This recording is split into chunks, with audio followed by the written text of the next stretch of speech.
Hello, good afternoon student. पिछले lecture में हम लोग कॉम्प्रेशन मेंबर के बारे में जिस टॉपिक तक कवर कर लिए थे उसके आगे के टॉपिक को आज हम लोग कवर करेंगे। तो जो आज का टॉपिक है उसका नाम है संपीड़न उपांगों का अभिकल्पन, डिजाइन ऑफ कॉम्प्रेशन मेंबर। और इस पे बेस्ड प्रॉब्लम यानी इससे किस टाइप के प्रॉब्लम एराइज होते हैं उसके बारे में भी आज हम लोग स्टडी करेंगे।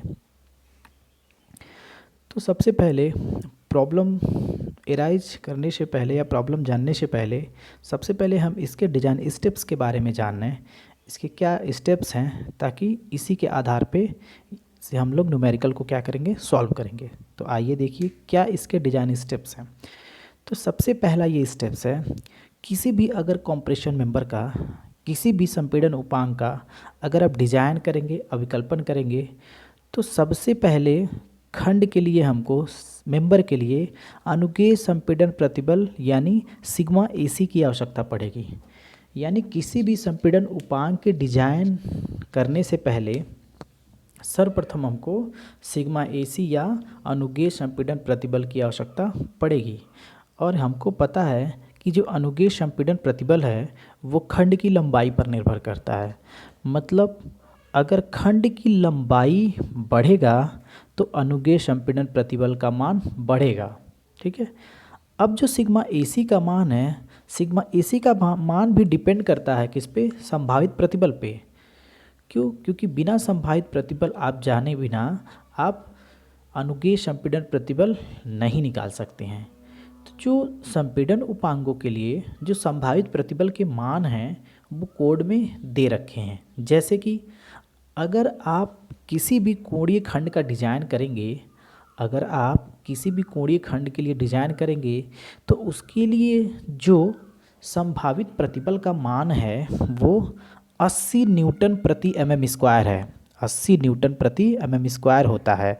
और उसके लिए जो तन्यता अनुपात का मान होता है यानी L/R का जो रेशियो होता है वो लगभग 100 होता है। ठीक है।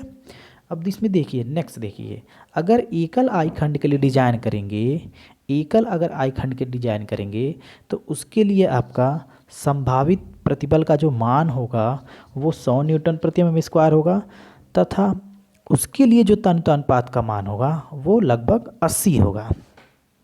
अगर आप किसी बिल्टअप खंड का डिजाइन करते हैं, अगर आप किसी बिल्टअप सेक्शन का डिजाइन करते हैं यानी संगठित खंड का डिजाइन करते हैं, तो उसके लिए जो है संभावित प्रतिबल का मान 140 न्यूटन प्रति एमएम स्क्वायर होता है और इसके लिए तन्यता अनुपात का मान लगभग 40 होता है। तो ये तो हो गया किस मेंबर के डिजाइन के लिए कितना तन्यता अनुपात होता है और कितना संभावित प्रतिबल का मान होता है, ये तो कोड में दे रखा है। ठीक है। अब सेकेंड स्टेप्स में क्या करते हैं, सेकेंड स्टेप में हम क्या करते हैं कि संपीड़न उपांगों का आवश्यक क्षेत्रफल ज्ञात करते हैं। अब आवश्यक क्षेत्रफल कैसे ज्ञात करेंगे, तो आवश्यक क्षेत्रफल निकालने के लिए आप अक्षीय संपीड़न बल या भार में जब आप संभावित प्रतिबल से भाग दे देंगे तो आपका आवश्यक क्षेत्रफल ज्ञात हो जाएगा। यानी किसी भी संपीड़न उपांग का आवश्यक क्षेत्रफल ज्ञात करने के लिए जब इसके भार में आप संभावित प्रतिबल से भाग दे देंगे तो आपका आवश्यक क्षेत्रफल निकल जाएगा। अब क्या करेंगे, इसी आवश्यक क्षेत्रफल के आधार पे आप टेबल से उपयुक्त खंड का चुनाव करेंगे। आप इसी आवश्यक क्षेत्रफल के आधार पे स्टील टेबल से उपयुक्त खंड का चुनाव करेंगे। अब चुनाव करने से पहले कुछ चीज़ें हैं, कुछ नोट है, उसको जान लीजिए। क्योंकि जब आप सेक्शन का चुनाव टेबल से करेंगे तो किस टाइप का करेंगे इसके बारे में हम जान लेते हैं। ठीक है। तो देखिए, अगर आप एक कोणीय खंड या एक चैनल या एक टी या आप सिंगल आई खंड का चयन करना होता है तो आवश्यक क्षेत्रफल के साथ साथ हमको आवश्यक परिभ्रमण त्रिज्या की भी आवश्यकता पड़ती है। कहने का मतलब ये है कि जब आप किसी भी कॉम्प्रेशन मेंबर का डिजाइन करेंगे, किसी भी कॉम्प्रेशन मेंबर का डिजाइन करेंगे तो अगर आप उसमें एक कोणीय खंड, एक चैनल अथवा एक टी या आई खंड का अगर चयन करना होगा, यानी जब हमें प्रॉब्लम में एक सिंगल सेक्शन की बात करेगा, तो उस केस में सेक्शन का चुनाव करने से पहले आप आवश्यक परिभ्रमण त्रिज्या और आवश्यक क्षेत्रफल के आधार पे आप खंड का चयन करेंगे। यानी जब आप एक कोणीय खंड, जब एक चैनल खंड या एक आई खंड का चयन करना होता है, तो हम आवश्यक क्षेत्रफल से डायरेक्ट नहीं टेबल से चूज कर लेते हैं। हम आवश्यक क्षेत्रफल तथा न्यूनतम परिभ्रमण त्रिज्या या आवश्यक परिभ्रमण त्रिज्या का मान निकाल लेते हैं और दोनों के बेस पे हम क्या करते हैं, दोनों के आधार पे हम क्या करते हैं, स्टील टेबल से खंड का चयन करते हैं। ठीक है। अब अगर मान लीजिए नेक्स्ट कंडीशन ये कहता है कि अगर आप दो कोणीय खंड या दो चैनल या दो टी खंड वाले सेक्शन का अगर चयन करना होता है, यानी हम ऐसे संगठित खंड का चयन करेंगे जिसमें या तो दो कोणीय खंड हो, या तो दो आई खंड हो, या तो दो चैनल हो या टी हो, तो इसमें हम सर्वप्रथम क्या करते हैं कि खंड का आवश्यक क्षेत्रफल निकालते हैं। ठीक है। और जब खंड का आवश्यक क्षेत्रफल निकालेंगे तो इसमें दोनों खंडों के आवश्यक क्षेत्रफल को नहीं लेंगे। इसमें क्या करेंगे, जब आवश्यक, आपने क्या किया, भार में जब आप संभावित प्रतिबल से भाग दे देंगे तो आपका क्षेत्रफल निकल जाएगा। अब हम क्या करेंगे, अगर दो कोणीय खंड की बात करेगा तो उसी क्षेत्रफल में हम क्या करेंगे, दो से भाग कर देंगे। अब जो क्षेत्रफल बचेगा उस क्षेत्रफल के आधार पे हम क्या करेंगे, स्टील टेबल से सेक्शन का क्या करेंगे, चुनाव करेंगे। ठीक है। ये तो हो गया सेकेंड कंडीशन। अब थर्ड कंडीशन क्या कहता है कि अगर आप कोणीय खंड का डिज़ाइन कर रहे हैं, अगर आप कोणीय खंड का डिज़ाइन कर रहे हैं और उसमें भी आप एक कोणीय खंड का डिज़ाइन कर रहे हैं, अगर आप कोणीय खंड का चुनाव कर रहे हैं और उसमें भी आप एक कोणीय खंड का चुनाव कर रहे हैं, तो जब आप समभुजीय कोणीय खंड का चुनाव करेंगे, ठीक है, तो उसके लिए यानी एक कोणीय खंड का जब भी आप चुनाव करेंगे तो उस केस में आप समभुजीय कोणीय खंड का चुनाव करेंगे। कहने का मतलब ये है कि अगर आप प्रॉब्लम में अगर एक कोणीय खंड का डिजाइन करना रहेगा तो उस केस में जो कोणीय खंड का चयन करेंगे वो इक्वल लेग वाला करेंगे, समभुजीय कोणीय खंड करेंगे। कहने का मतलब समभुजीय कोणीय खंड क्या होता है, तो ऐसा खंड जिसके दोनों लेग L1 और L2, जिसको दोनों लेग आपस में क्या हो, बराबर हो। और अगर आप दो कोणीय खंड के लिए डिजाइन कर रहे हैं तो उस केस में जो कोणीय खंड का चुनाव करेंगे वो अनइक्वल एंगल का चुनाव करेंगे, वो अनइक्वल एंगल का चुनाव करेंगे। मतलब जिसके जो दोनों लेग हैं, जिसके दोनों लेग हैं वो आपस में बराबर नहीं होंगे। जैसे 75 गुणे 50 गुणे 8 mm, तो आप 75 और गुणे 50 है, इसका मतलब एक लेग की जो लंबाई है वो 75 mm है और दूसरे जो लेग की लंबाई है वो 50 mm है। तो आप यहाँ पे देख रहे हैं इसके दोनों लेग की लंबाई जो है आपस में बराबर नहीं है, तो इसीलिए हम इसको क्या कहेंगे, अनइक्वल एंगल कहेंगे। अब जब इक्वल एंगल किसे कहेंगे, तो जिसके दोनों लेग बराबर हों, जैसे 90 गुणे 90 गुणे 8 mm, तो जो 90 गुणे 90 है, एक 90 L1 का मान है और एक 90 L2 का मान है। तो इस तरह से आप देख रहे हैं कि L1 और L2 का मान जो है बराबर है, तो इस खंड को हम लोग बोलेंगे इक्वल एंगल। ठीक है। अब देखिए, अब हमने अभी आप क्या किए, अभी आप आवश्यक परिमाण त्रिज्या निकालिए और आवश्यक क्षेत्रफल निकालिए। तो इसके आधार पे हम क्या करेंगे, खंड का चयन करेंगे। और कब खंड का चयन करेंगे, इन दोनों वैल्यू को लेके, तो जब आप एक कोणीय खंड या एक आई खंड या एक टी खंड या एक चैनल का चुनाव करेंगे। लेकिन अगर वहीं आप डबल खंड का करते हैं, जैसे डबल कोणीय खंड, डबल चैनल, डबल आई, तो उस केस में सिर्फ आवश्यक परिभ्रमण त्रिज्या नहीं निकालेंगे, सिर्फ आवश्यक क्षेत्रफल के आधार पे आप क्या करेंगे, खंड का चुनाव टेबल से करेंगे। क्लियर। अब देखिए, अब तीसरा पे आप क्या करेंगे, तो तीसरे में देखिए क्या करते हैं।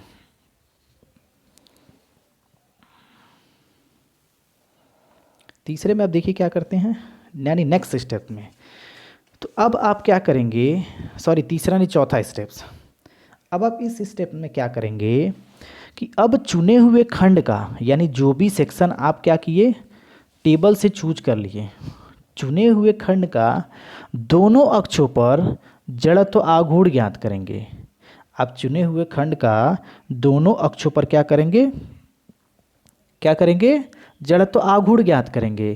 कहने का मतलब ये है कि आप जो है आप क्या करेंगे, दोनों अक्षों पे आई एक्स एक्स अक्ष पे और आई वाई वाई अक्ष पे दोनों अक्षों पे आप क्या करेंगे, जड़त्व आघूर्ण का मान ज्ञात करेंगे और इस मान के आधार पे आप न्यूनतम परिभ्रमण त्रिज्या का मान निकालेंगे। क्यों, क्योंकि न्यूनतम परिभ्रमण त्रिज्या बराबर होता है रूट में आई मिनिमम बाई ए, रूट में आई मिनिमम बाई ए। अब आई मिनिमम क्या होगा, तो अगर एक्स एक्स एक्सिस और वाई वाई एक्सिस पे जो आप moment of inertia I x x और आई वाई वाई का मान निकाले हैं, तो दोनों एक्सिसों पे जिस एक्सिस पे मोमेंट ऑफ इनर्शिया का मान कम रहेगा वही वैल्यू आपकी आई मिनिमम के बराबर हो जाएगी। अब इस आई मिनिमम में क्या करेंगे, एरिया से भाग करके इसका रूट निकाल लेंगे, तो जो वैल्यू आएगी वो आर मिनिमम होगी। अब देखिए, अगर आप मान लीजिए कि अगर सिंगल खंड के लिए डिजाइन कर रहे हैं तो आर मिनिमम का मान आप सीधे टेबल से नोट कर लेंगे। अगर आप किसी एकल खंड का डिजाइन कर रहे हैं, जैसे अभी मैंने आपको बताया है कि सिंगल आई सेक्शन हो या फिर सिंगल एंगल सेक्शन हो या सिंगल टी सेक्शन हो या सिंगल चैनल सेक्शन हो, तो इसके लिए डायरेक्टली जो आर मिनिमम की वैल्यू है वो टेबल से ही नोट कर लेंगे। लेकिन अगर आप डबल के लिए निकाल रहे हैं तो उस केस में आप आर मिनिमम की वैल्यू क्या करेंगे, फॉर्मूले से निकालेंगे। अब जब आपका आर मिनिमम निकल जाएगा तो उसके बाद नेक्स्ट स्टेप्स में हम लोग, पाँचवें स्टेप्स में हम लोग क्या करेंगे, तनुता अनुपात का मान निकालेंगे। तनुता अनुपात का मान किसके निकालेंगे, एल अपान आर मिनिमम से, यानी तनुता अनुपात का मान यानी लैम्डा बराबर होता है प्रभावी लंबाई बटे न्यूनतम परिभ्रमण त्रिज्या, प्रभावी लंबाई बटे न्यूनतम परिभ्रमण त्रिज्या यानी एल अपान आर मिनिमम। अब जब आप यहाँ से निकालेंगे वैल्यू तो लेम्डा का कुछ मान आएगा। इस लेम्डा के मान से आप क्या करेंगे, अनुज्ञेय संपीड़न प्रतिबल की गणना करेंगे। यानी इस मान के आधार पे आप टेबल से सिग्मा ए सी का वैल्यू फाइंड आउट करेंगे। और कैसे फाइंड आउट करेंगे, तो इंटरपोलेशन के द्वारा। कैसे फाइंड आउट करेंगे, इंटरपोलेशन के द्वारा। अभी हम आगे आपको प्रॉब्लम बताएंगे तो उसमें हम आपको बताएंगे कि कैसे आप इंटरपोलेशन के द्वारा आप सिग्मा ए सी के वैल्यू को फाइंड आउट कर रहे हैं। तो जब आप यहाँ से सिग्मा ए सी का वैल्यू फाइंड आउट कर लेंगे तो उस वैल्यू में जब आप नेक्स्ट स्टेप्स में क्षेत्रफल का गुणा कर देंगे तो आपका सामर्थ्य निकल जाएगा। कहने का मतलब ये है कि जब आपका छठवें स्टेप से आपका सिग्मा ए सी का वैल्यू फाइंड हो जाएगा तो इस सिग्मा ए सी के वैल्यू में जब आप एरिया का मल्टीप्लाई कर देंगे, क्षेत्रफल का मल्टीप्लाई कर देंगे तो सामर्थ्य की गणना हो जाएगी, यानी उस उपांग का सामर्थ्य निकल जाएगा। अब आप कंपेयर करेंगे, क्या कंपेयर करेंगे, तो ये कंपेयर करेंगे कि जिस उपांग का आप सामर्थ्य निकाले हैं उसका सामर्थ्य उपांग पे जो बल आ रहा है उससे कम है कि ज़्यादा है। अगर उससे सामर्थ्य ज़्यादा होगा तो इसका मतलब जो आप सेक्शन चूज किए हैं वो सेफ रहेगा, यानी उस लोड को वियर कर लेगा, फेल नहीं होगा। लेकिन अगर उपांग पर आ रहे भार से या बल से आपके जो सेक्शन का सामर्थ्य निकाले हैं वो अगर कम रहेगा तो आपका जो सेक्शन हो रहेगा, यानी आपका जो सेक्शन जो चुनाव किए हैं वो फेल कर जाएगा। तो इस केस में आपको फिर से अगेन दूसरे सेक्शन का चुनाव करना पड़ेगा और फिर जितना प्रोसीजर फॉलो किए हैं फिर अगेन उतने प्रोसीजर को फॉलो करते हुए फिर आपको सामर्थ्य निकालना पड़ेगा और फिर कंपेयर करना पड़ेगा। तो ये तो हो गया कंप्रेशन मेंबर के क्या डिज़ाइन स्टेप्स हैं। अब इससे आगे देखते हैं कि क्या प्रॉब्लम एराइज होते हैं, किस प्रकार के प्रॉब्लम एराइज होते हैं, उसके बारे में हम लोग देखते हैं। तो देखिए, एक एक प्रॉब्लम दिया है, इस पे एक क्वेश्चन दिया है। किस तरह का प्रॉब्लम है, तो देखिए इसी तरह का प्रॉब्लम आता है। प्रॉब्लम क्या है, तो कह रहा है एक छत कैंची के स्ट्रट के लिए एक कोड़ी खंड का विकल्पन कीजिए। यानी हमको एक छत कैंची के स्ट्रट के लिए हमको एक कोड़ी खंड का डिजाइन करना है, ठीक है। यदि इस पर 97 किलो न्यूटन का अक्षीय भार आ रहा हो तथा इसकी लंबाई 2.1 मीटर हो, ठीक है। यानी इस उपांग पे कितने किलो न्यूटन का लोड आ रहा है, 97 किलो न्यूटन का लोड आ रहा है, या ऐसे कह सकते हैं भार आ रहा है, तथा इसकी जो लंबाई है वो 2.1 मीटर है, ठीक है। और इसके सिरों को दो दो रिवेटों से जोड़ा गया है। कहने का मतलब जो भी एंगल सेक्शन होगा उसके जो सिरे हैं, जब सिरों को गसेट प्लेट से जोड़ा गया है तो दो दो रिवेट से जोड़ा गया है। तो पूछ रहा है हमको कि कोड़ी खंड का डिजाइन करिए, यानी कौन सा वो सेक्शन होगा, ठीक है, कि जो हमारा इस लोड को वियर कर ले। तो अभी हमको जो सेक्शन है उसका पता नहीं है मान क्या होगा, तो उसी मान के लिए हम क्या करेंगे, डिजाइन करेंगे, ठीक है। तो अभी हमने आपको पिछले डिजाइन स्टेप्स में भी बताया है, जस्ट पीछे ही, कि जब आप एक कोड़ी खंड का डिजाइन करेंगे, एक आई खंड का डिजाइन करेंगे या एक टी खंड का डिजाइन करेंगे, तो उस केस में आप आवश्यक क्षेत्रफल के आधार पे आप चुनाव डायरेक्टली टेबल से सेक्शन का नहीं कर लेंगे। यानी उस केस में आप आवश्यक क्षेत्रफल भी निकालेंगे और आवश्यक परिभ्रमण त्रिज्या भी निकालेंगे। जब ये दोनों मान निकल जाएगा तो इस मान के आधार पे आप क्या करेंगे, टेबल से सेक्शन का चुनाव करेंगे। तो आइए देखते हैं।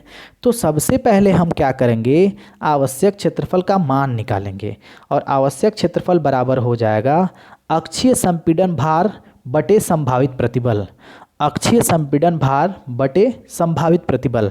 अब देखिए अक्षीय संपीड़न भार, इसका मतलब उपांग पे कितने किलो न्यूटन का भार आ रहा है, तो 97 किलो न्यूटन का आ रहा है। तो 97 किलो न्यूटन को हम क्या करेंगे, न्यूटन में कन्वर्ट कर लेंगे। तो 97 गुणे 1000 अपान संभावित प्रतिबल। और पिछले अभी हमने आपको स्टेप्स में बताया है कि कोणीय खंड के लिए जो संभावित प्रतिबल का मान होता है वो 80 न्यूटन प्रति mm स्क्वायर होता है, ठीक है। तो अब यहाँ पे आप क्या करेंगे, भाग देंगे, किससे भाग देंगे, 80 से भाग देंगे। और जब आप 80 से भाग देंगे तो आपका आवश्यक क्षेत्रफल आ जाएगा 1212.5 mm स्क्वायर। अब यहाँ से आपका आवश्यक क्षेत्रफल निकल गया, ठीक है। अब इसके बाद आप क्या निकालेंगे, आवश्यक परिभ्रमण त्रिज्या निकालेंगे। तो आवश्यक परिभ्रमण त्रिज्या बराबर फार्मूला होता है प्रभावी लंबाई बटे संभावित तन्यता अनुपात। प्रभावी लंबाई बटे संभावित तन्यता अनुपात। अब देखिए, अभी हमने आपको बताया है कि संभावित तन्यता अनुपात का मान कोणीय खंड के लिए कितना होता है, लगभग 100 होता है। लेकिन प्रभावी लंबाई कितना होगा, तो ये जानिए कि जब आप, पिछले लेक्चर में हमने आपको बताया था, जब किसी कोणीय खंड को गसेट प्लेट से जोड़ेंगे तो अगर आप 2 रिवेट का प्रयोग करेंगे तो उसके लिए जो प्रभावी लंबाई स्मॉल एल जो होता है वो 0.85 कैपिटल एल के बराबर होता है। और क्वेश्चन में उपांग की लंबाई दिया है, कितना दिया है, 2.1 मीटर। तो जब 2.1 मीटर को mm में कन्वर्ट करेंगे तो 2100 हो जाएगा। कैसे हो जा रहा है, उसमें 1000 का मल्टीप्लाई कर दीजिए, किस में, 2.1 में, तो आपका कितना हो गया, 2100 mm। और जब आप इसमें 0.85 का मल्टीप्लाई कर देंगे तो स्मॉल एल का मान निकल जाएगा। यानी प्रभावी लंबाई जो आपका आएगा वो आएगा 1785 mm, यानी 1785 mm। अब जब इस प्रभावी लंबाई में आप क्या करेंगे, संभावित तन्यता अनुपात से भाग दे देंगे तो आपका आवश्यक परिभ्रमण त्रिज्या का मान क्या हो जाएगा, निकल जाएगा। तो आवश्यक परिभ्रमण त्रिज्या बराबर क्या हो गया, 1785/100, और भाग देंगे तो आएगा 17.85 mm। अब आप कोणीय खंड के टेबल में जाएंगे और एक ऐसे कोणीय खंड का चुनाव करेंगे, एक ऐसे कोणीय, अभी हमने आपको पीछे बताया है कि जब एक कोणीय खंड का डिजाइन करेंगे तो आप कैसा करेंगे, इक्वल